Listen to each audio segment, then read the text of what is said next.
So the Nvidia RTX 4060 is coming out any day now. MSRP of $299. Those are just the basic facts though. Should you buy it?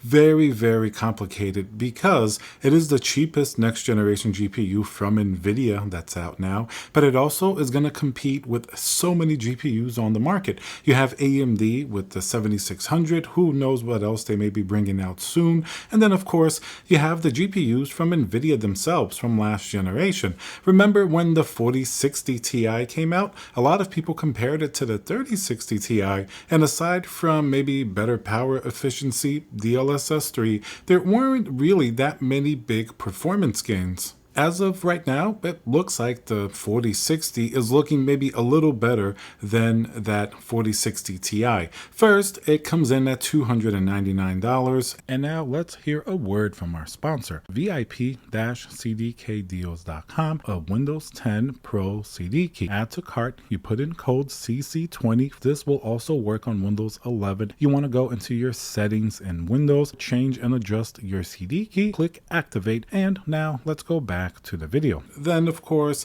that's going to be 8 gigabytes of VRAM, which on this GPU, while still low, is a little bit more acceptable than on a $399 GPU like the 4060 Ti.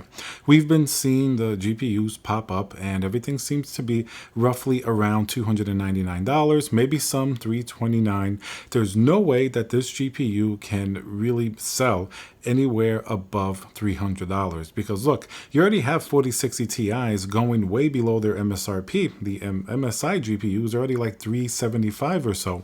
So that GPU has to stay at $300 or less. You could even imagine it getting a little bit of a price discount after a few months if it doesn't sell, much like the 4060 Ti seems to be doing.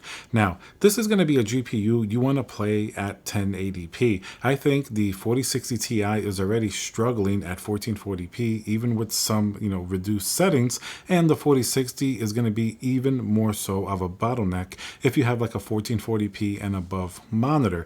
Remember, one of the few problems of having a 1080p GPU that has DLSS 3 like the 4060 or 4060 Ti, DLSS 3 is basically going to upscale a lower resolution so it looks better, looks like a higher resolution. So it's going to take that 1080p and bring it down more and then upscale it. So it's very possible it's simply just not going to look that good at 1080p. It's one thing if you use DLSS 3 on like a 4K monitor or even 1440p. You have a lot more resolution to play with there, so it's not going to look nearly as bad. But at 1080p, the GPU certainly has a much tougher time with DLSS 3, making things still look really nice and sharp without adding a lot of different effects, which always adds certain unnatural things that makes it perhaps not the most ideal. While the 4060 will have really nice power efficiency, especially compared to last generation, these are definitely some things to know. I mean, if somebody's in the market for one of these GPUs and their budget is exactly $300, we have to see what the reviews are going to say with the benchmarks and everything. But right now, people think that it might be like 15 to 20% better than a 3060. And then you add in the power efficiency, maybe a little bit of DLSS 3 in certain games may be okay.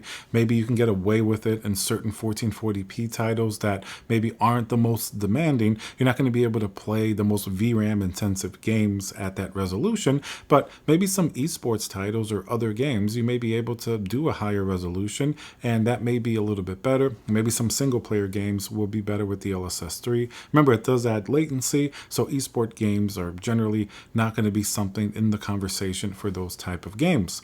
Now, will you buy the 4060? Hard to say. When the 4070 came out, a lot of people did seem to buy it. It doesn't seem to be, a completely terrible GPU, even though it definitely was maybe $100 too expensive. The 4060 Ti, people really didn't buy. Even though it was much cheaper, I think the 8 gigabytes of VRAM really hit it home that those gamers did not want that GPU. The 4060 might be a different story. It might be a little bit easier to accept 8 gigabytes of VRAM if the price is $300 $300 and under. Not ideal, but what are you going to do? That's what Nvidia is giving us. So either don't buy it and buy something from last generation, or buy it and be happy at 1080p. So we'll see what happens, but definitely the price has to stay under 300. I don't think these models that are like 329 or even up to 350, if we start seeing those, are going to do well at all, because then there's way too much competition from other companies like AMD. You have the 4060 Ti getting very close, and of course Nvidia's last generation RTX 3000, which can be found on the used market often for much better prices. And I think rather than a 4060, a lot of people would rather have maybe a higher end GPU, even if it's like a 3070 or something like that from last generation, may perform better than even the 4060. All right, guys, let me know what you think. Are you gonna buy the 4060, or do you think it's another GPU that really shouldn't be recommended? We certainly have to wait and see what the final numbers are, but it doesn't look like it's gonna be a home run. It may just be lukewarm, maybe something like the 4070. So remember to subscribe, smash that like button, and I'll see you guys on the next video.